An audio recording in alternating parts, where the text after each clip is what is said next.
I think the church is an institution on its own, like Mr. Mjala had said, and it has all faculties, just like a corporate institution. It has, leadership. It has managers who are supposed to manage, who are supposed to supervise others, and you also have people that are supposed to actually do. So I think if well structured and being intentional, we should be able to provide this platform for the young people. Because if you look at financial management, we have this aspect in our church. So we could actually bring in young people who are coming from universities or colleges who are just, are graduated in financial management. They can come into our church and be a part. Those that are doing engineering can come and practice their engineering skills in our church and be able to refer to it even as they, gain some level of experience, so that when they're applying for employment, they should be able to refer that.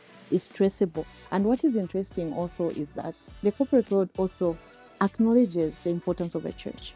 And generally, that's why you find young people, even when they want to get married, they would want to marry from the church. Why? Because they acknowledge that there's something good about the church. When you pass away, you want your body to be, to have a final escort from the church. Why? Everybody acknowledges that the church is a good place. And it mentors, it shapes people. It is an organized way of doing things. So we should be able to find a way that we can bring in these young people in church and find them something that they can do. So I think there's room for us to actually do that. Let me just add maybe a practical example Yes. to what Mrs. Angetile has put in.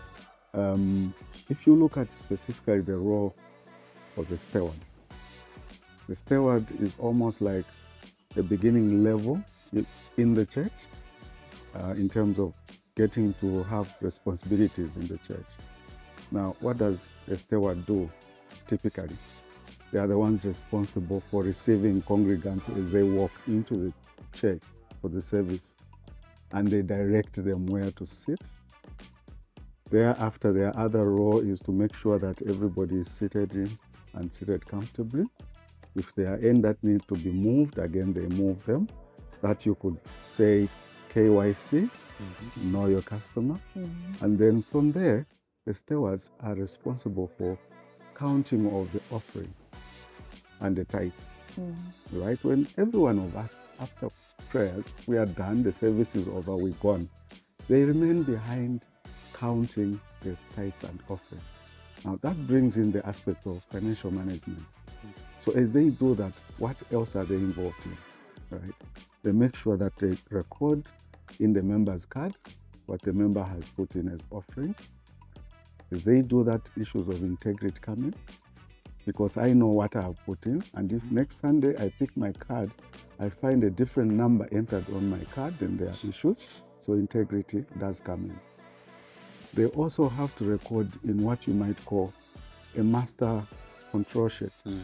And as we did, if I just use the example of St. Andrews, UCZ St. Andrews, we used to struggle counting monies at some stage because of the way the structure was put. So we came up with actually a computer program where we just started feeding in the numbers, card number, name, amount, and so on, and put in some formulas that balanced whatever we got as a section, and we use that now as a master actually for all the sections and the church in totality.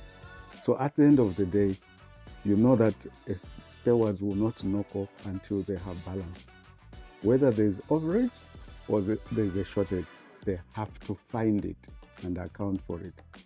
If you mirror that to the bank, exactly the same concept. The tellers will not knock off until they have balance. Until their tills are balanced. Yes. If I mirror that in the oil industry, I did run a depot where we had fuels in and out. At the end of the day, what you call the dispatchers, they must balance. How much fuel has gone out? How much has come in? At the end of the day, the ins and outs, you must balance. So that experience of a steward in the church, if they get involved in that work, they are actually already starting to gain experience that would help them in the corporate world. They will be speaking about that experience, whether it be in the bank, or in the service industry, or it be where you are doing marketing of products and services, they can already begin to take that experience there. So that's, for me, what the church can do to help those who are starting up and want to start building their careers.